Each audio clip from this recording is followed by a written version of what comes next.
A name, I have come to understand, is not a fact. It is a habit other people agree to keep. Break the habit long enough, answer to a different one with enough conviction, and the world will hand you a life that was never yours to hold. Will hand it over gladly, gratefully even, because a name filled is so much tidier than a name left empty. I did not set out to steal anything. I only meant to survive one winter. It is the diary's fault, I think, that I am still confessing this a year later, long after the winter ended and the lie did not. My name is Clara Bellweather, though for the better part of a year I answered, without flinching, to another. I had been paid companion to Miss Verity Langmere for 4 years before the sea took her, and in that time I learned her the way one learns a psalm recited too many times to ever forget. Not merely her words, but the particular pause before she disagreed with someone she loved, the way she tucked her chin when she was about to cry and had decided not to, the exact slant of her signature, rushed at the bottom and generous at the top, as though her name mattered less to her than whatever she had just finished saying above it. I had not been raised to know such things about anyone. I had been raised to know debt. There is a particular evening I return to often, in the months since, when I try to understand how I came to know her so completely. It was our second winter together, and Verity had taken ill with a fever severe enough that the physician spoke, in the hallway outside her room, in the careful tone reserved for families who might soon need worse news than a diagnosis.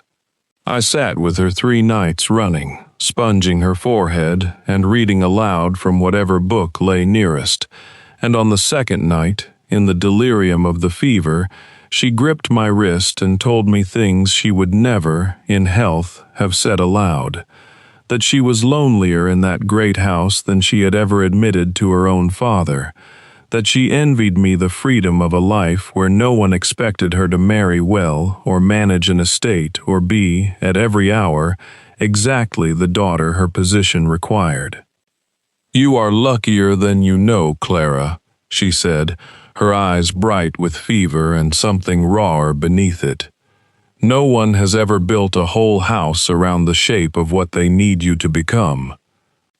I did not tell her, that night or any night after, how wrong she was, that a companion's whole existence is built around exactly that shape, only smaller and less gilded. I only held her hand until the fever broke toward dawn, and in the years that followed, I came to understand that our friendship, whatever its imbalance of fortune, was not false. She had let me see her frightened. I had let her believe I was free. We had each, in our own way, been lying to make the other feel less alone, and I have come to think that this, not our stations, not our fortunes, was the truest thing we shared. It is a strange inheritance, to carry a dead friend's private fears alongside her public name. I have often wondered, since, whether it was that fevered confession, more than any calculation of survival, that made it possible for me to become her so completely. I did not merely remember her signature and her governess's name. I remembered what she was frightened of and what she wished someone would tell her she needn't be. It is difficult to counterfeit a woman convincingly from ledgers and letters alone. It is far easier and far more dangerous when you have also held her hand in the dark and heard her say, however briefly, the truth. My father, a bookbinder of modest but honest trade in Thornbury, had borrowed against the shop 3 winters running, first for my mother's illness, then for my brother's apprenticeship fee, then simply to keep borrowing from covering what the first 2 loans had already cost. By the year the Amaranth went down off the coast of Lisbon, Carrying Miss Langmuir and myself home from a season abroad, meant to settle her nerves after her father's death. My family owed a sum that would have seen my father imprisoned for debt before the year turned, and seen my younger sisters turned out to whatever charity would have them. I remember the exact evening my father told me the sum, because it was the same evening he tried, badly, to pretend he was not telling me at all. He had spread the accounts across our kitchen table under a single candle, and when I came down for water and found him there, he closed the ledger too quickly, the way a man closes a door he does not want a child to see through. "Go back to bed, Clara," he said. "It is nothing that concerns you." It concerned me a great deal, as it turned out, though I did not learn the precise figure until weeks later, coaxed reluctantly from my mother in the kind of hushed kitchen conversation meant to exclude a daughter, and somehow never quite managing it. £211 owed across 3 separate loans against a bookbinding trade that, in a good year, might clear 40. I did the arithmetic myself, sitting on the stairs where I was not meant to be listening, and understood before my 16th birthday that our family's survival had become a mathematics problem with no honest solution. It was this arithmetic, more than any grand ambition, that sent me into service at 17.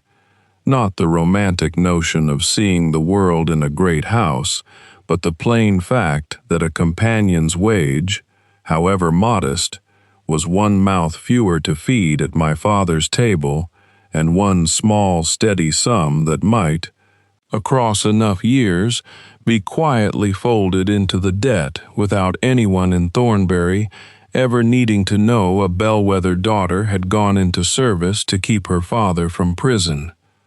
I sent nearly everything home. I told Verity, when she asked why I never spent my wages on so much as a new bonnet, that I preferred simplicity. She believed me, because she had never once in her life needed to do the arithmetic I did nightly, and I did not resent her for it.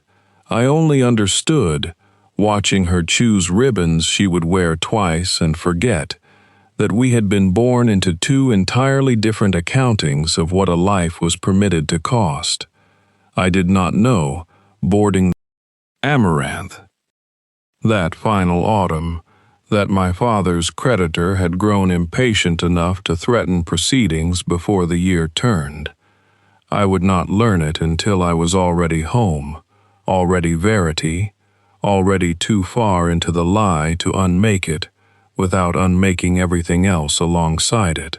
I only knew, the night the ship began to take on water, that somewhere back in Thornbury a debt was still quietly compounding against a family who had no notion their daughter was, at that very moment, losing everything that might have saved them. I only knew Verity's hand in mine, and then I did not. I was pulled from the sea by a Portuguese fishing vessel 2 days later, half drowned and entirely alone, the only survivor of our party recovered alive.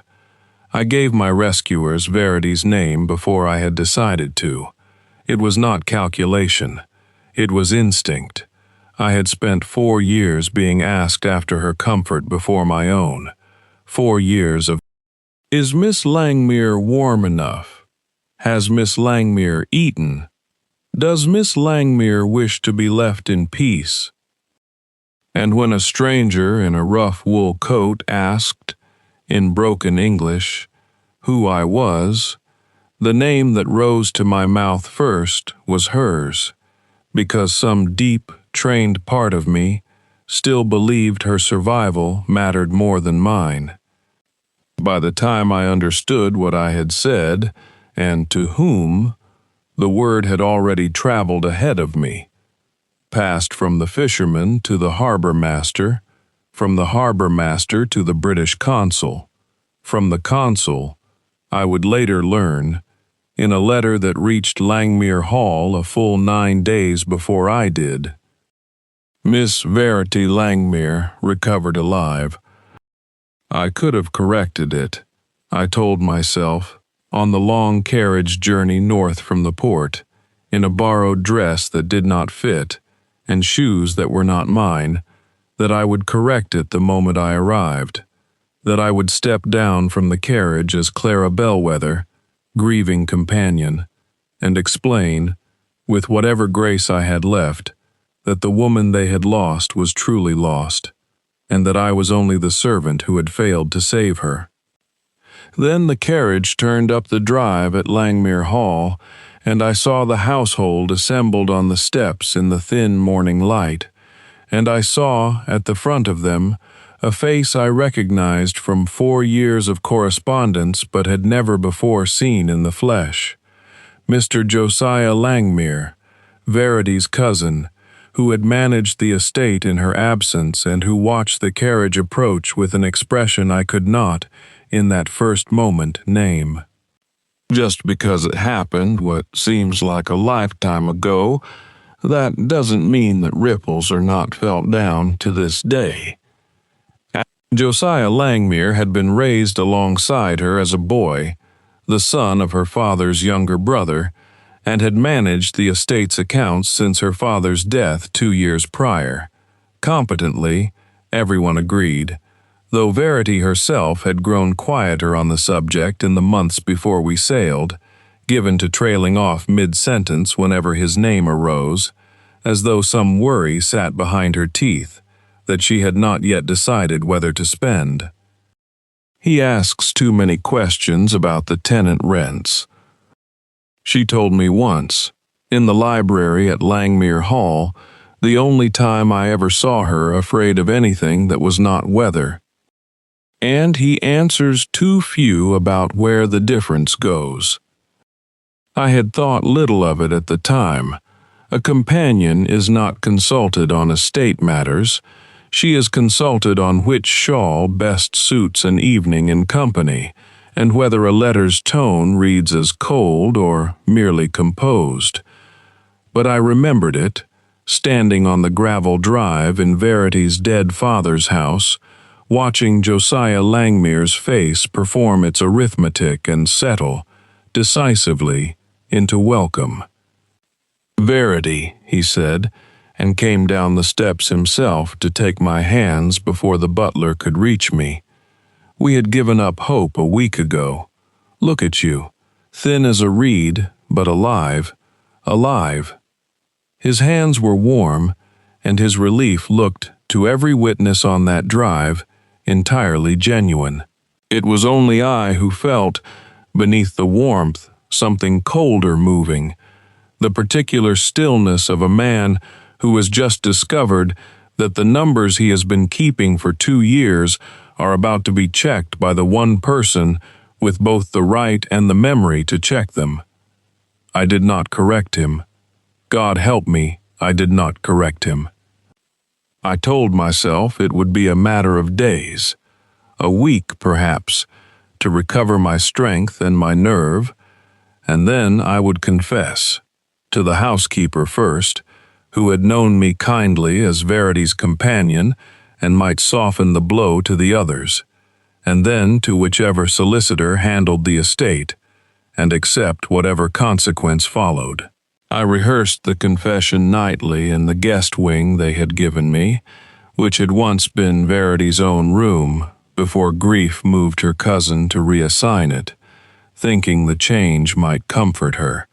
It did not comfort me. I lay in her bed, under a coverlet her mother had embroidered, and practiced the sentence that would undo everything. I am not who you believe me to be. I never said it. Each morning brought some fresh reason to delay. A physician's visit to confirm I had recovered from my ordeal, during which any confession would have looked like fever madness and been dismissed as such. A letter from a distant aunt requiring a reply only Verity could plausibly give. A tenant dispute Josiah brought to my attention with visible relief, as though grateful to finally hand a decision back to someone with the authority to make it.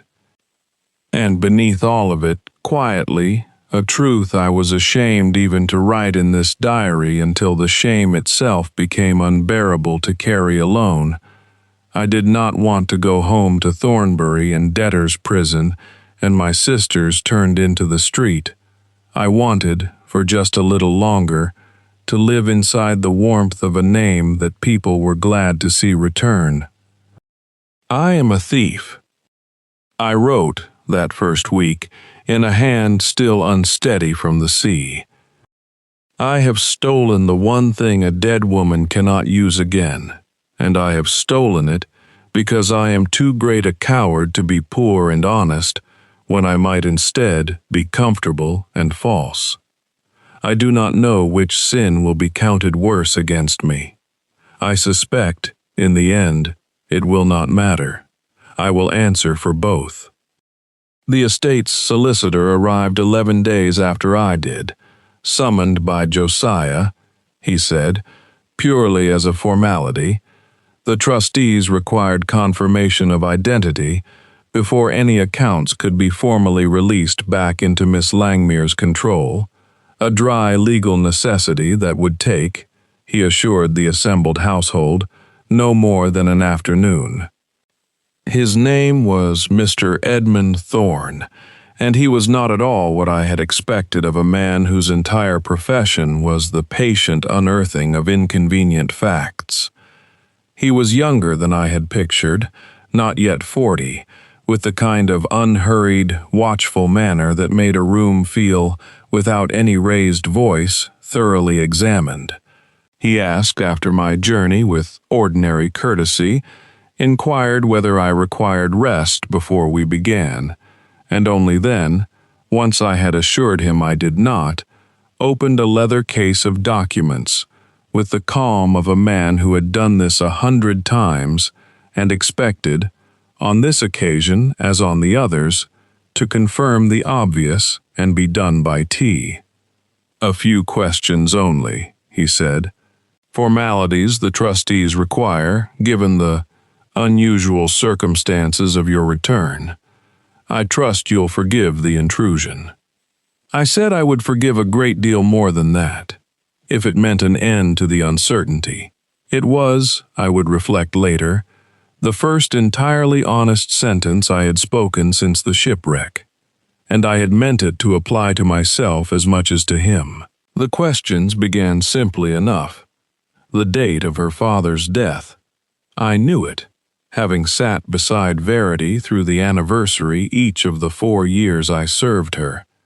The name of her childhood governess. I knew that too, having heard the woman's strictness mocked fondly, a dozen times over tea. Mr. Thorne worked through a list with the dispassionate thoroughness of a man checking sums, and I answered each item with a steadiness that surprised even me, until he set down his pen and looked at me with an expression I had not yet learned to read. "One more," he said.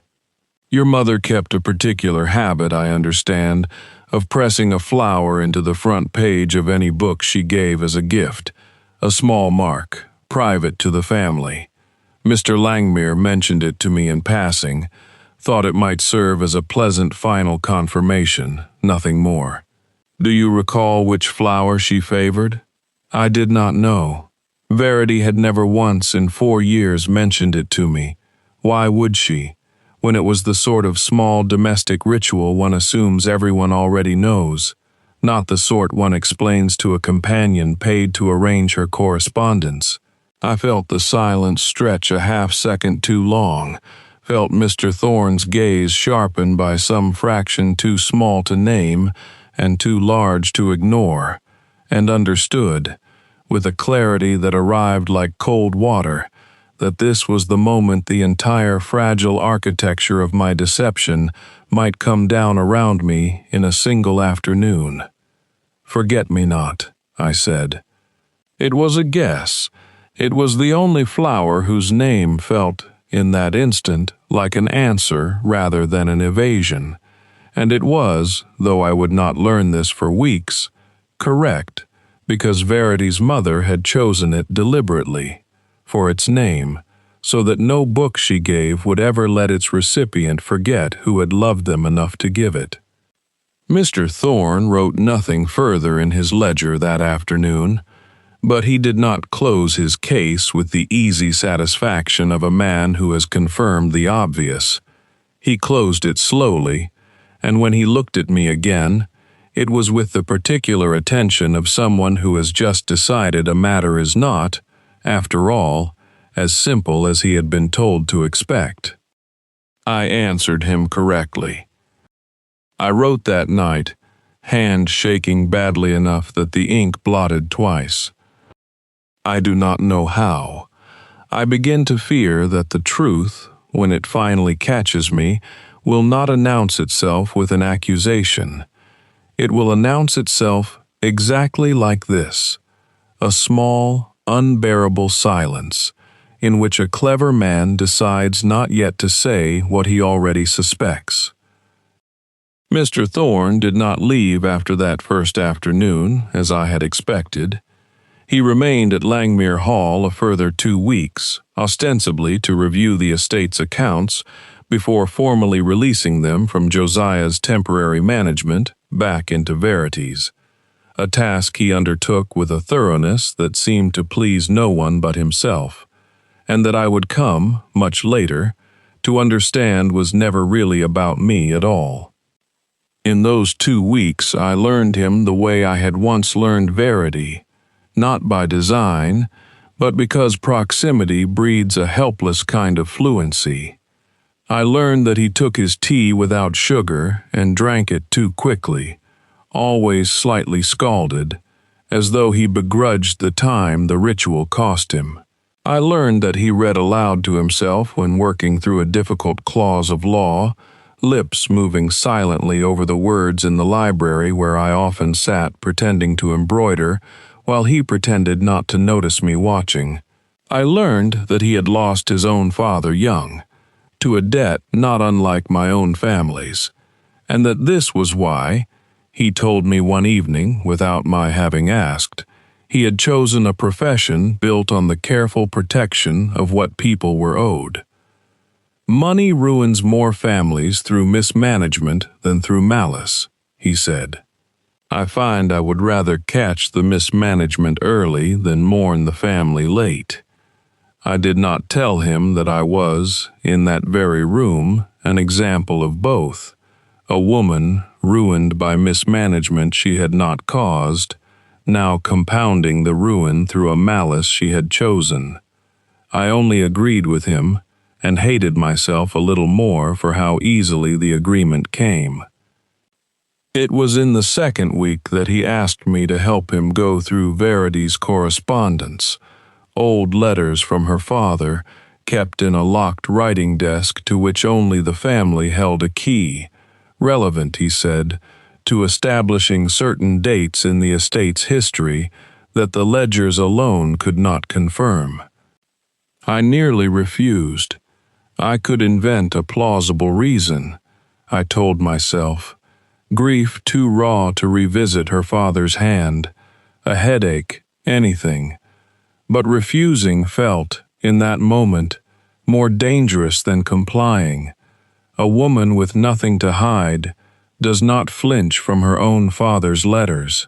So I sat beside Mr. Thorne at the long table in the estate office, and together we read a dead man's correspondence to a daughter I had never truly been, and somewhere in the third hour of it, reading a letter in which the old Lord Langmere had written, with evident tenderness, of his hope that his daughter would grow into a woman who cared more for her tenants' welfare than her own comfort, I began, without meaning to cry. I told Mr. Thorne it was grief. It was not entirely a lie. I had known this man second-hand through 4 years of his daughter's stories, and I had loved his daughter, in the particular helpless way one loves an employer who is also, despite the difference in station, a friend. And she was gone, truly, and forever gone, and I had taken the last thing left of her, and I did not know, sitting in that office with a stranger's careful eyes upon me, whether I was crying for verity, or for myself, or for the version of this story in which I had simply told the truth on the gravel drive, and let whatever came, come. Mr. Thorne did not press me for clarification. He only set down the letter he was holding, and after a moment, in a voice gentler than the formal one he had used all week, said, "You have changed since your father's death, I think. Everyone who knew you says so. I confess, I did not expect grief to have softened you, rather than hardened you. It is not the more common outcome, in my experience." I understood, dimly, that he was telling me something important, that whatever discrepancies he had noticed, whatever silences had stretched too long, he had begun to account for them not as evidence of fraud, but as evidence of transformation, the plausible reshaping of a woman who had nearly died and lost her last parent within the space of one voyage. I understood that I was, without ever intending it, being granted mercy I had not earned, and that the mercy was built entirely on a lie he did not know he was forgiving. I said nothing to correct him.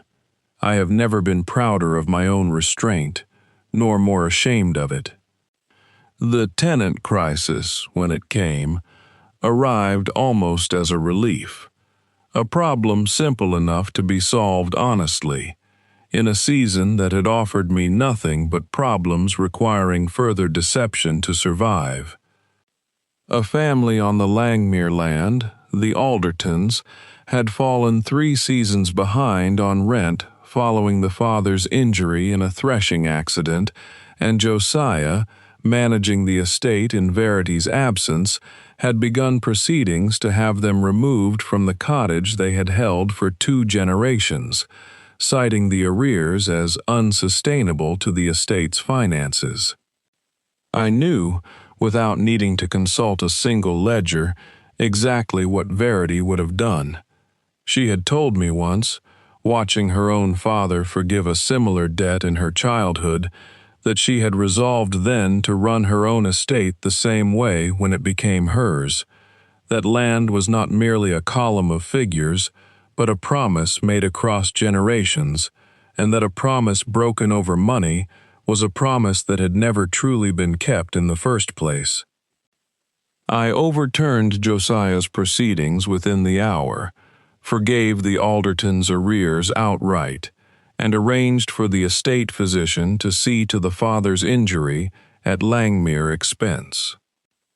Josiah was furious in the particular quiet way of a man who cannot afford to show his fury openly. "The accounts cannot sustain this kind of sentiment indefinitely," he said, cornering me in the estate office once the household had dispersed. "You have been gone 4 years, cousin. Perhaps you have forgotten how thin the margins truly are." "Then perhaps," I said, with a steadiness I did not entirely feel, "it is time someone who has not forgotten looked closely at where the margin has been going." I watched something flicker behind his eyes, not guilt exactly, but its nearest cousin, calculation reawakened, and understood, in that instant, that I had said something far more dangerous to him than any lie about my own identity could ever be. Mr. Thorne, who had witnessed the exchange from the office doorway, said nothing at the time. But that evening, in the library, he set aside the ledger he had been reviewing and said, quietly, "The Alderton decision was well made. I do not say that lightly. I have reviewed a great many estate accounts in my career, and I have rarely seen a landowner forgive a debt, for reasons that were not, in the end, entirely about protecting their own reputation. Perhaps I am simply tired of watching people ruined by debts they cannot help." I said, and it was, of every sentence I had spoken since the shipwreck, the truest one yet. True of Verity's principles, which I had inherited whole and unearned, and true, more painfully, of my own family, still waiting in Thornbury for a rescue I had not yet found the courage to send them, for fear that any correspondence from Clara Bellweather might unravel the entire deception I was living inside. Mr. Thorne studied me a long moment.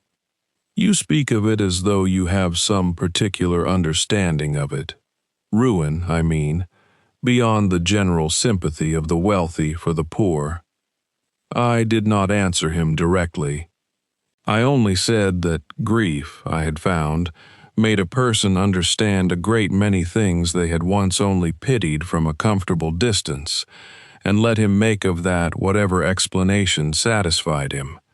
He did not press further, but I saw, in the careful way he watched me afterward, that he had begun to suspect there was a second story beneath the one everyone had accepted, even if he could not yet have said what that story was. The nearest I came to discovery in those weeks had nothing to do with Josiah or Edmund at all, but with a woman named Mrs. Pruitt, an old friend of Verity's late mother, who arrived unannounced one afternoon to pay her respects to the returned heiress, and stayed, disastrously, for tea. "You have your mother's exact laugh," she said, within minutes of sitting down, in the delighted tone of a woman revisiting a beloved memory. "I have not heard it in years. Do it again. Go on, say something amusing." I had never once, in 4 years of service, heard Verity's mother laugh, the woman having died when Verity was still a girl. I had no notion what the laugh had sounded like, only that Mrs. Pruitt was watching me with an expectant warmth that would curdle instantly into suspicion if I failed to produce it. I laughed instead at something entirely unfunny. A small, startled sound I had not planned and could not have repeated if my life depended on it, which, in that drawing-room, it very nearly did. Mrs. Pruitt's face softened further, rather than sharpened. "Just so," she said, delighted. "Just exactly so. Grief has not changed you as much as your cousin implied, my dear. I am glad of it." I understood, with a dizziness that took some minutes to pass once she had gone, that I had been saved not by any skill of my own, but by pure accident, that a stranger's memory of a woman I had never met had, by sheer chance, matched a sound I made from nerves rather than design. I could not count on such luck twice.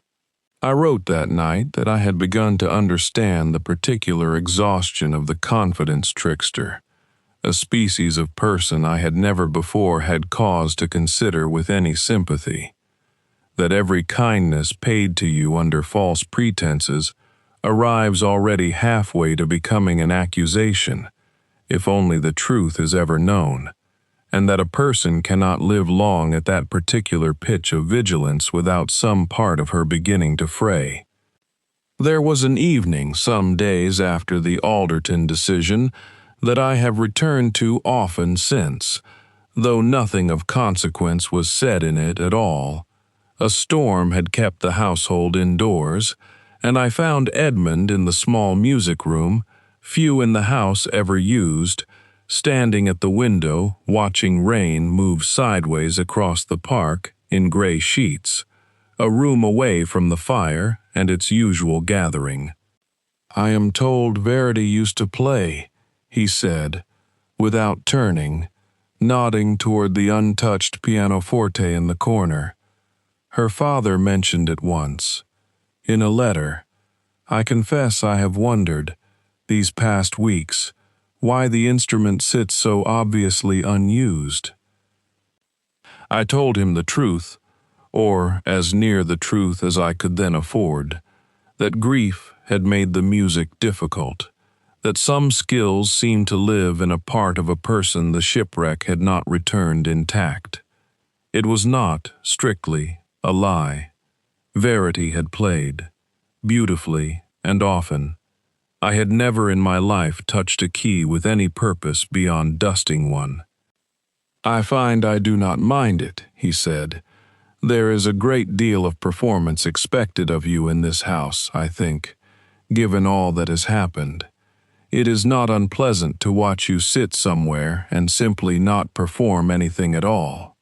I did not know what to say to that, so I said nothing, and we stood together at the window in a silence that should have been uncomfortable, and instead felt like the first honest rest I had been permitted in 11 weeks.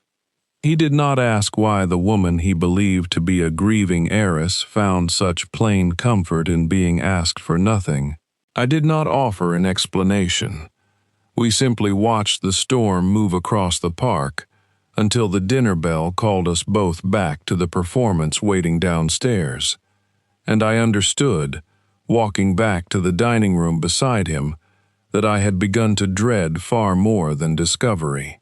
I had begun to dread the ordinary daily loss of moments exactly like that one, whenever the truth finally arrived to end them.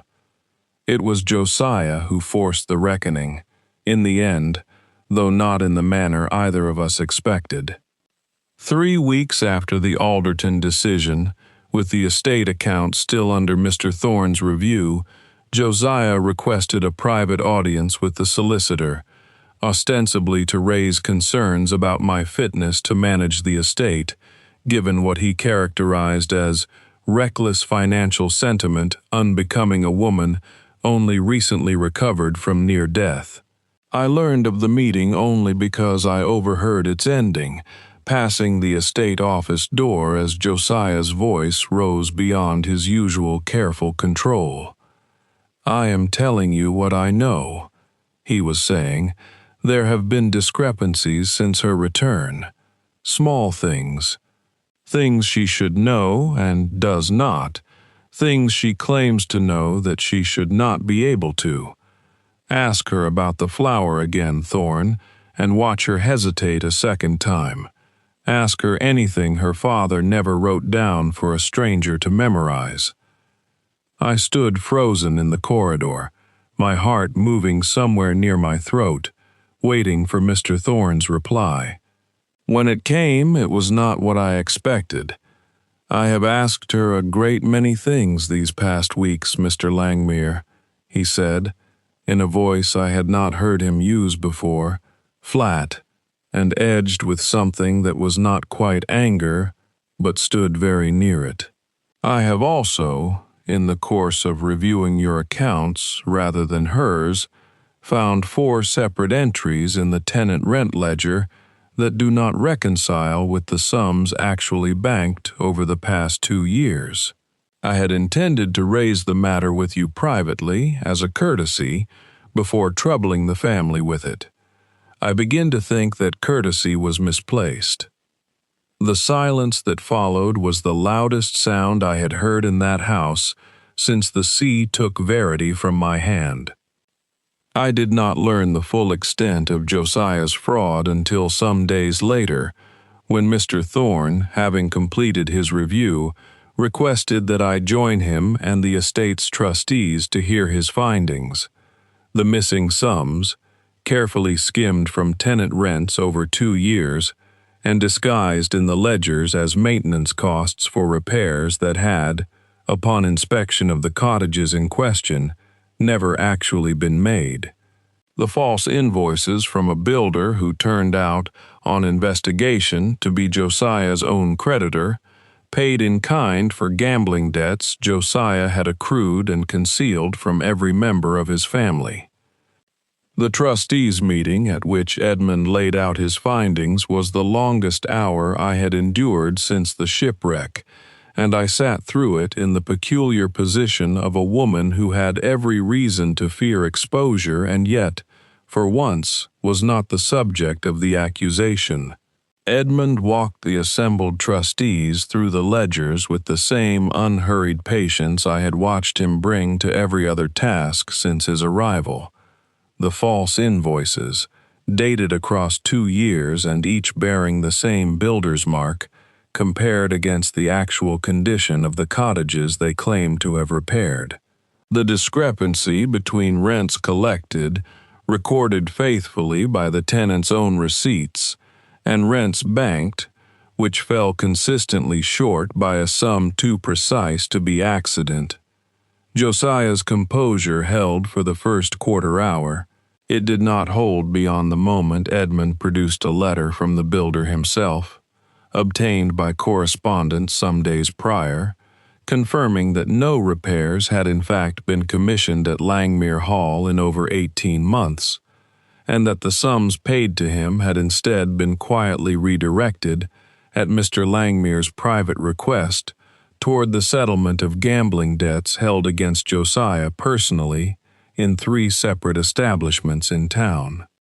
"This is an outrage," Josiah said, rising from his chair, though his voice had lost the certainty it carried at the meeting's start. "I have managed this estate faithfully for 2 years, while my cousin was presumed lost at sea. I will not stand accused by a solicitor who arrived a month ago and a woman who cannot reliably name her own mother's favorite flower." The room went very still at that, and I understood, in the sudden weight of every trustee's attention turning toward me, that Josiah had gambled his last card on dragging my own uncertain footing into the light alongside his, hoping to muddy the proceedings enough to survive them. Edmund did not so much as glance in my direction. "Miss Langmere's memory," he said, "is not the matter under this trustee's review today, Mr. Langmere. Your accounts are.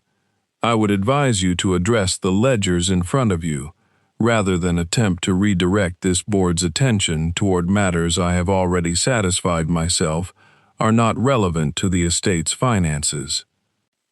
It was, I understood later, a carefully chosen sentence, true in its letter, since Edmund had indeed satisfied himself privately of a great deal he had not yet shared with the trustees, and merciful in its effect, since it closed the door Josiah had tried to open without ever once obliging Edmund to lie on my behalf. The trustees, unmoved by Josiah's final protests, voted within the hour to remove him from all estate management, pending a full account of the missing sums, and to refer the matter of his debts to the family's own private resolution rather than the public courts, sparing the Langmere name whatever scandal a formal prosecution might have invited.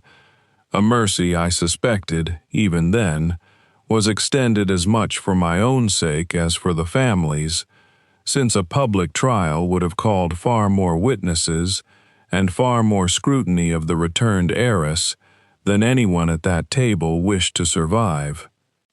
He had believed, Mr. Thorne explained afterward, in the privacy of the library, that Verity would never return to check the figures herself, that her father's death and her subsequent voyage abroad had bought him years, not weeks, to quietly repay what he had taken before anyone thought to look closely. My survival and my return had forced his hand far sooner than he had planned, which was, Mr. Thorne suspected, the true source of the urgency in his accusations against me. "A man in fear of being caught," Mr. Thorne said, "very often finds it convenient to accuse someone else first. It very nearly worked. I confess there were moments, these past weeks, when I believed him, when the small discrepancies in your memory seemed to me more significant than they perhaps were." "And now?" I asked, my voice smaller than I intended.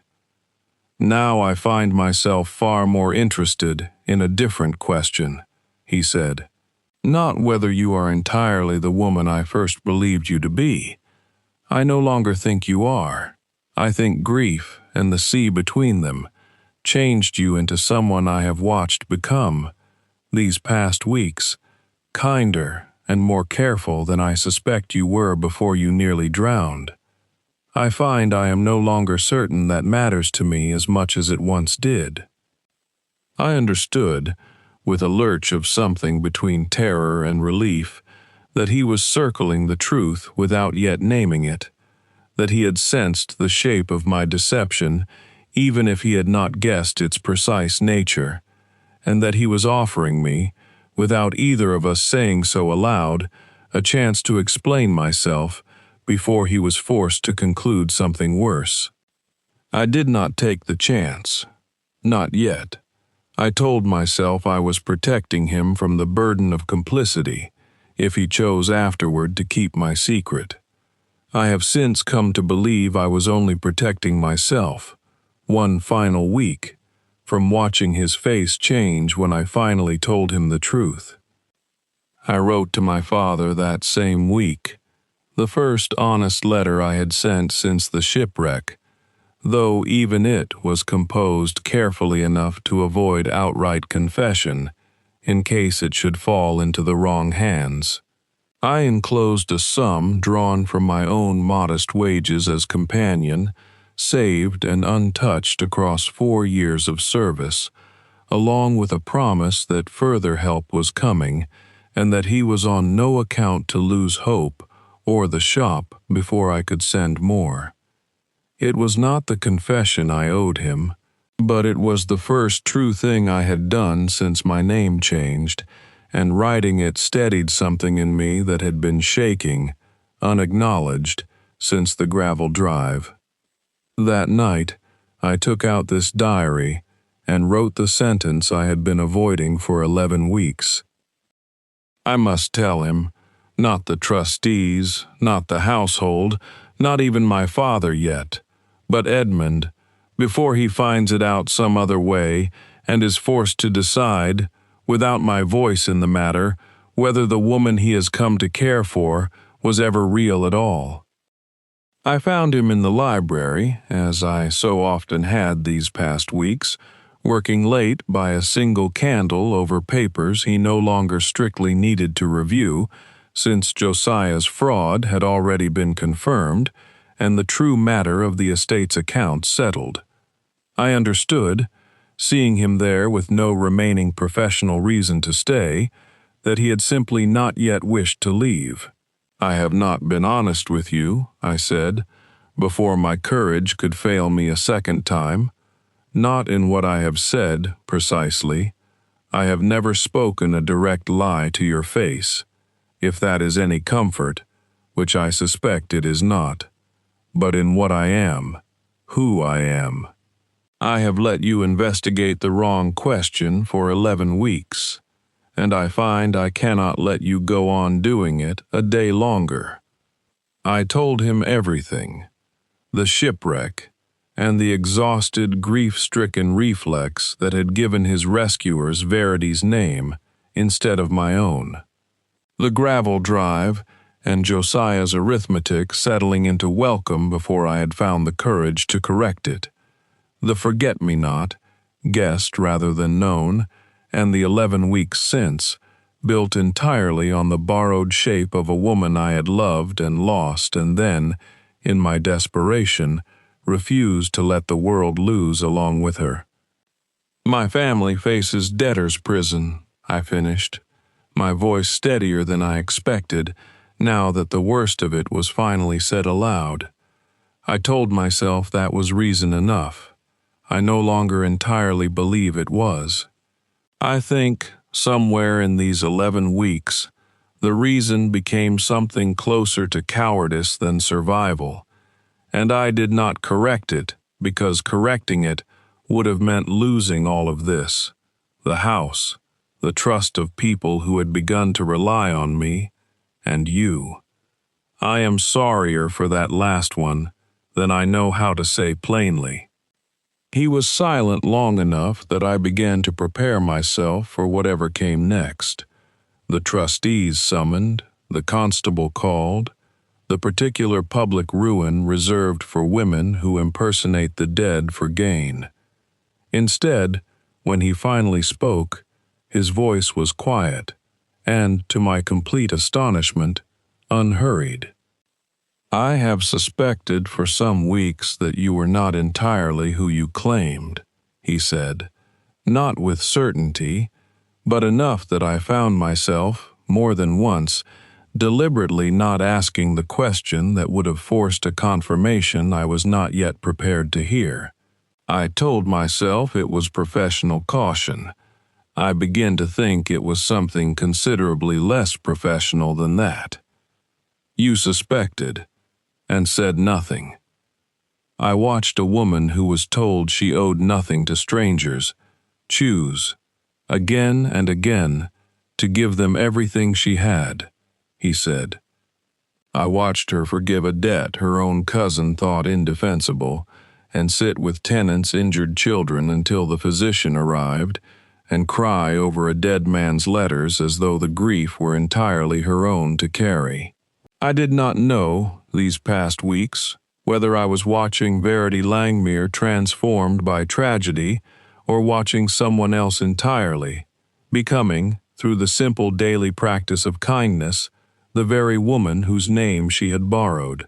I find, now that you have told me the truth, that it does not change which woman I have come to love. It only tells me, at last, her name. What followed was neither so simple nor so quick as a story might wish to make it.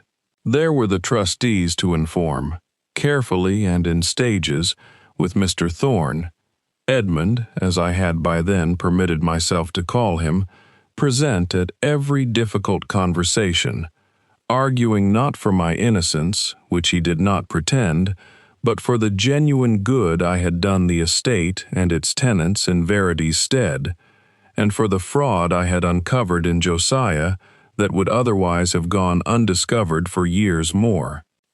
There were my father's debts to settle, at last openly, once the trustees, moved, I believe, as much by Edmund's advocacy as by their own sense of what Verity herself would have wished, agreed that some portion of the estate's income should go toward the very kind of quiet restitution Verity's father had always practiced, extended this once to a woman who had, whatever her crime, kept his daughter's principles alive when she herself could not be. There was, above all, the matter of what name I would carry forward, once the truth was known to those who mattered, and mercifully kept from those who did not. I did not reclaim Langmuir Hall, nor any title that was never truly mine. I returned, in the end, to Clara Bellweather, though I returned to her changed, carrying forward everything Verity's example had taught me about the proper use of a fortune I would now build honestly, in my own name, with a husband who had chosen to love the woman beneath the borrowed one, rather than the fortune he might once have suspected her of chasing. The reunion with my own family was neither so simple nor so instantly forgiving as I had once imagined it, lying awake in Verity's borrowed bed and rehearsing confessions I never gave. My father wept when I finally arrived at our door in Thornbury as myself for the first time in over a year, though whether from relief at the sight of me or shame at the debts I was at last able to settle in full, I have never quite asked him, and he has never quite said. My youngest sister, 12 when I left and 13 by the time I returned, regarded me for a long moment on the doorstep as though deciding whether I was truly her sister or some fine stranger wearing her sister's face, and it was several weeks before she trusted the difference again, a small, private echo of the very deception I had practiced on a household of strangers, now visited back upon me by the one person whose trust I had never meant to strain at all. I have come to think it a fitting enough penance of the mild and ordinary kind life actually hands out, rarer than the dramatic ones we imagine for ourselves in the dark.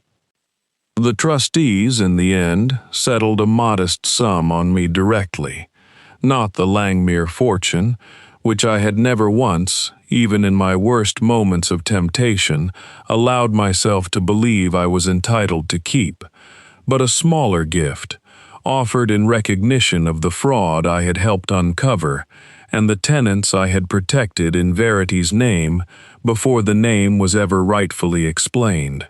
It was enough, combined with what Edmund brought to our marriage from his own steady practice, to clear my father's debts entirely and see my sisters properly settled, and I have found, spending it, that money earned through confession sits very differently in the hand than money kept through silence ever did.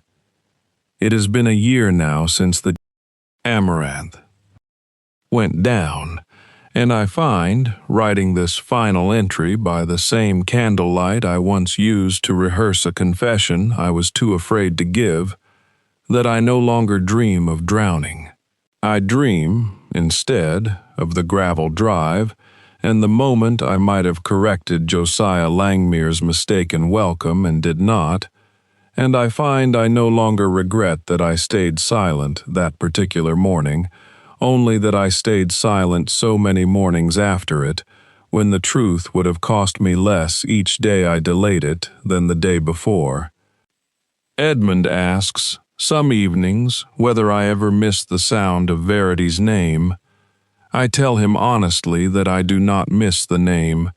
I miss the woman who wore it before I did, and I try, in whatever small ways remain to me, to live in a manner that would not have shamed her memory, borrowed as it briefly was. If this story found something true in you tonight, I hope you will let it sit with you a moment longer. Subscribe to the Sealed Diary, so the next entry finds you when it is finally written, and tell me below which name you think mattered more by the end, the one she was given, or the one she finally earned back. Ring the little bell beside the subscribe button so you never miss the next page unsealed. Thank you for staying with me through this one. There is always another entry waiting.